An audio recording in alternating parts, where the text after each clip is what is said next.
Hi guys, James at RampantLionReviews again for you today with another beer review. For this one we are going to return to Austria for the first time in quite a wee while, and we're going to Schloss Brauerei Eggenberg and we're having a taste of another one of the famous Samichlaus beers. So this is one that I forgot had even existed until I saw it over in Japan. So this bottle has come back from Japan with me, but this one is the Shloss beer, which like its Doppelbock brother comes in at 14%, and I'm really looking forward to trying this one because I absolutely love the Doppelbock that these guys do, and the Shloss style is one that I really enjoy as well. So I'm really interested to see what this big kind of 14% beast is going to be like. It's probably going to be an absolute monster of a beer, so I'm hoping this is a really good one. But anyway, as is usual with my beer reviews then, I'll tell you a little bit about the brewery. If you do want to get straight to the tasting, just fast forward. All the usual links are in the description below. That's the brewery website, the link to my other reviews that hopefully I can do from Schloss Brauerei Eggenberg in the near future. They do have quite a big range of beers, so hopefully I can try some of those for you soon. There's all the usual social media. If you want to see more beer reviews, do subscribe to the channel, and as always you can go into the channel homepage and search for beer based on city, state or country. Whatever you're interested in, there's a whole host of stuff in there these days, and please do get in touch and let me know some of the other beers and breweries that you guys would like to see me review, especially those of you watching in Austria, because I don't know so much about Austrian beer. It's very difficult to get your hands on, so to hear from you guys in Austria would be absolutely great. But anyway, to tell you a little bit about Schloss Brauerei Eggenberg.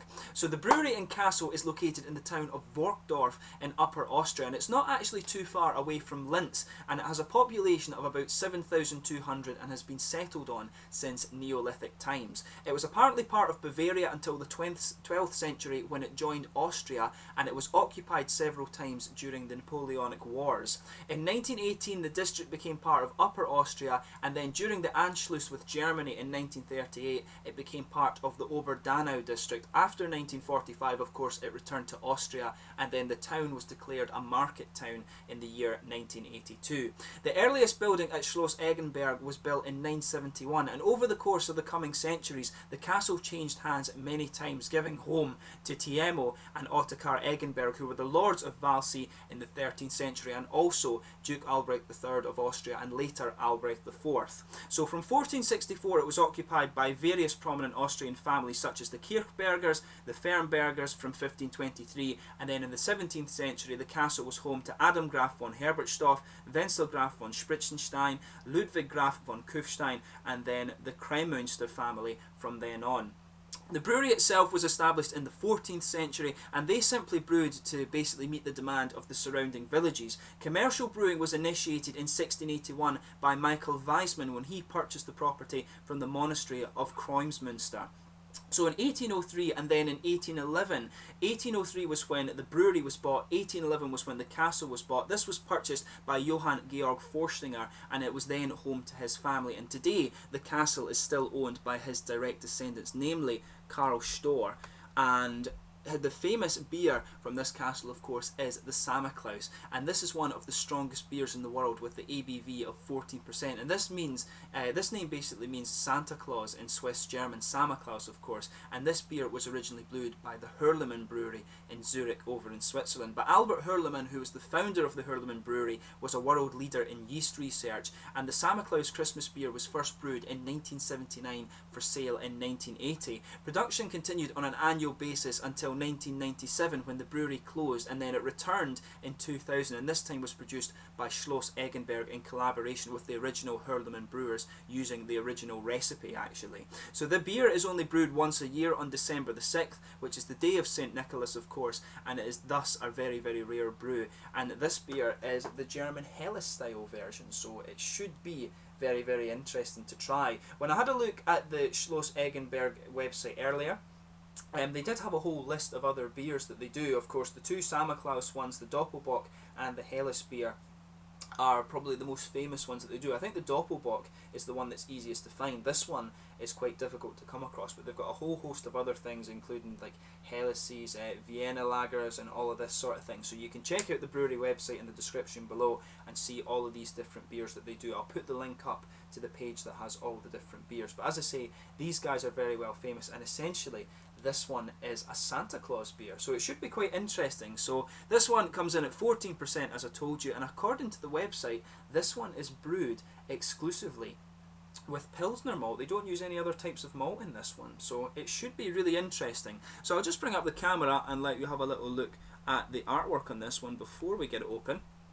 There you can see it has the typical Samichlaus artwork there. There you can see Santa Claus just kind of chilling at the top. It does actually say on this beer, I'm not sure how well you can see it because of the colour, but it does say that it's a malt liquor. It says malt liquor, 11.2 fluid ounces, alcohol 14% by volume, Castle Brewery Eggenberg, product of Austria, the world's most extraordinary beverage. This one apparently is bottled in 2012, but I bought it, pardon me, only a few weeks ago in Japan, so it should be pretty interesting. I'm very much looking forward to trying this beer. So without further ado, let's get this guy out and we'll get on with the tasting then. This one should be awesome. Shout out to Koji, of course, at liquor store Asahiya in Taishibashi in Osaka.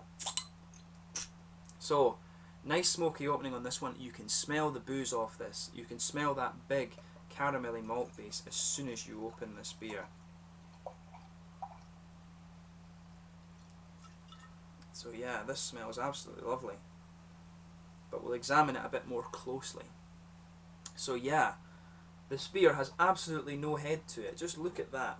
So if I put it under the light, you can see it's got quite a nice reddish tinge to it. I would say this one's a nice, almost coppery amber colour. It looks very, very nice. If I put my fingers behind it, you can see it is actually transparent. There is a little bit of haze to it, but there's quite a few big bubbles sticking towards the side of the glass and a few little ones going up towards the bottom of the, where the head should be there. It's just, there's absolutely nothing in terms of carbonation on this beer. It looks really interesting. This beer, of course, was rated at 78 on Rate Beer when I checked it out. And it's one thing I've just realised I've forgotten to show you. It's just the usual Samichlaus bottle cap on this one, the plain text. But it smells lovely. So yeah, it's quite a lot of small bubbles visible in this one. It is totally see-through, and I'd say nice coppery amber colour. But let's check out the aroma of this beer. And it's really interesting. I've never quite smelt a beer like this. This one smells like it could be one of these kind of Malztrinken that you get in Germany. I always remember these beers, these ones that weren't alcoholic, and it was just a kind of malt flavoured drink. This one smells exactly like those. Just completely, this thing has just been absolutely blasted with malt, I guess. But it smells lovely, you know, you've got a nice big caramel note, and it's interesting too, it's got quite a kind of complex caramel thing to it. You can smell the kind of middle of the road caramel, you can smell a bit of the richer kind of treacle molasses in there, and you can also get those kind of lighter notes of honey coming out of the beer as well. But it's got a bit of bready character, I'd say.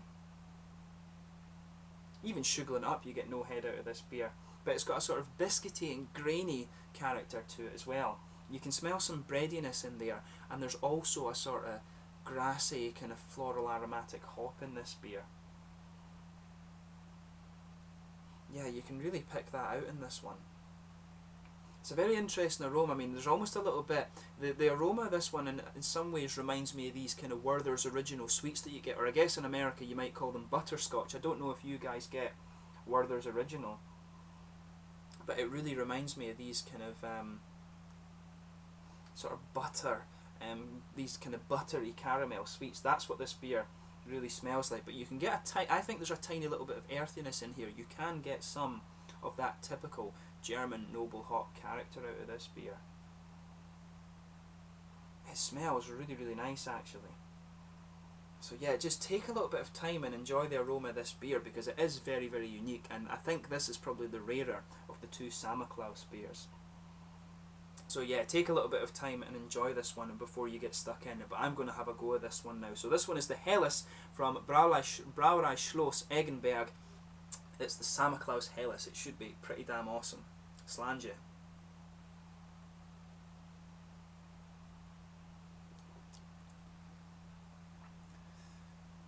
Yeah, tell you something, that's lovely. It really does remind me just of these Malztrinken that you get in Germany, these kind of non-alcoholic malt drinks. It really just has that, it's all malt. This beer is pretty much all malt.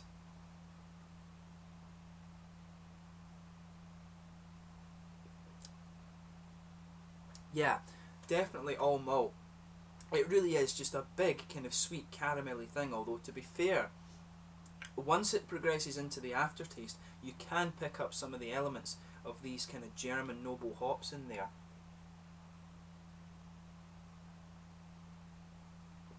But this beer is just all sweetness. That's really interesting actually. The Doppelbock, this one, they've both got a very similar complexity, but it's amazing how kind of different this one is from the Doppelbock. The Doppelbock has a lot more kind of complexity to the flavour. This one has complexity, but it's a lot more. It's a lot more in one direction. The Doppelbock has a bit of hoppiness as well, and it has a lot of complexity to the malt and fruity character. This one really is quite complex, just in the middle of the palate, which is quite interesting.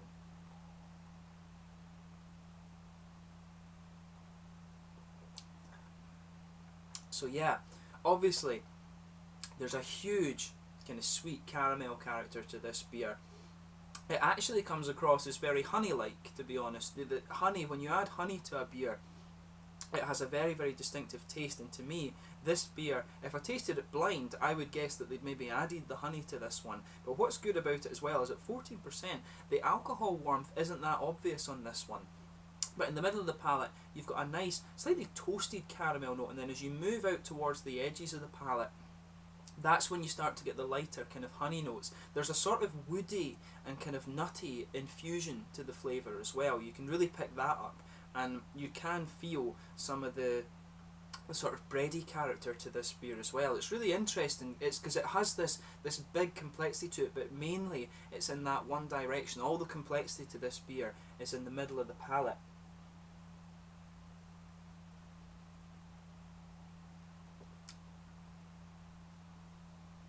Yeah, it's really a nice kind of woody, sort of nutty, leathery flavour. Like in the middle of the palate, it's very, very sweet, and then just as that sweetness starts to subside, you get this kind of almost woody, slightly leathery flavour coming out of this beer. It's really interesting.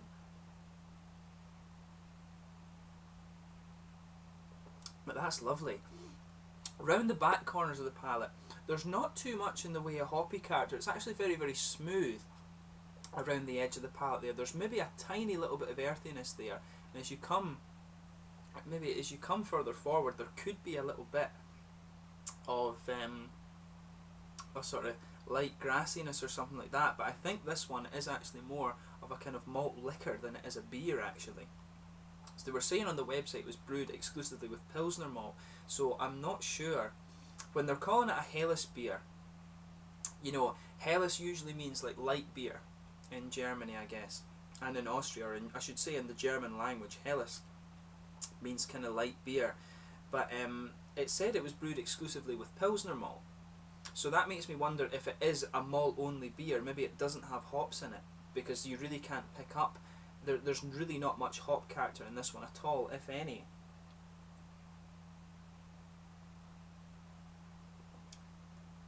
I mean, I would say perhaps in the initial part of the taste you can pick up a little bit of dryness around the edge of the palate, so maybe there is a little bit of noble hop in there, and I think to actually maybe classify the beer as a Helles, maybe you have to do that, I really don't know. But maybe there is just a little bit of a light grassiness around the edge of the palate, but overall the hops are almost undetectable in this beer. It could well be, it does say on the front as well, it's a malt liquor.